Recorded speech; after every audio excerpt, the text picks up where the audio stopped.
The Russia-Ukraine war is still going on, and there is still no possibility of it ending. Ukraine and Russia have once again launched fierce attacks on each other.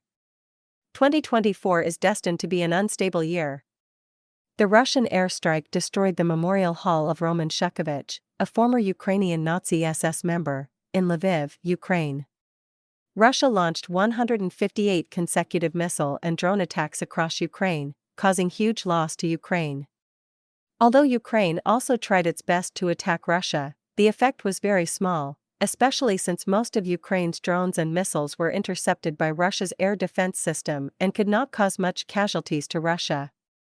Moreover, Ukraine's frontline troops cannot advance at all. A former U.S. permanent representative to NATO said that without U.S. military assistance, Ukraine may lose the conflict in the first half of 2024. The current situation is very unfavorable to Ukraine. Western countries are tired of constantly assisting Ukraine, especially since Ukraine's counterattack has not achieved the expected results. Although the Netherlands is about to deliver 18 F-16 fighters to Ukraine, these fighters will inevitably be shot down. At the beginning of 2024, Russia was not timid and instead launched a large-scale bombing of Ukraine. Russia will not make any concessions and will fight to the end.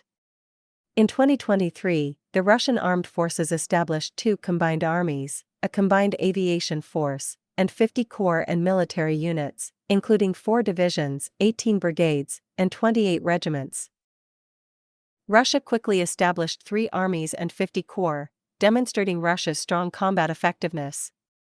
Even if Western countries continue to support Ukraine and the Palestinian-Israeli conflict breaks out, the intensity of Western countries' aid to Ukraine has been greatly reduced, which also makes the situation faced by Ukraine even more difficult. Ukraine no longer has sufficient troops to replenish it, which further reduces Ukraine's combat power. The Russian airborne troops played a huge role in the Russia-Ukraine war, cooperating with the Russian aerospace forces in many attacks on Ukraine's frontline troops. The Russian airborne forces received more than 2,500 sets of weapons, military and special equipment in 2023, and their combat capabilities have been further improved. Russian President Vladimir Putin signed an order setting the strength of the Russian Federation's armed forces at 2.2 million people, including 1.32 million soldiers. With the Russo-Ukrainian war becoming so tense, Russia chose to further expand its military strength. This means that the strategy of Western countries hoping to use Ukraine to weaken Russia will be difficult to work, and the hope of Western countries counting on Ukraine to defeat Russia has become even slimmer. Now, Ukraine has not organized a large-scale counterattack, so it cannot break Russia's defense line at all. Russia now has more than 500 nuclear missiles on combat readiness.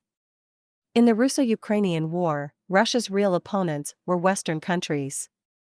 These Western countries can neither take drastic military actions in the Russia-Ukraine conflict, nor can they abandon Ukraine and cause their cooperation to fall by the wayside.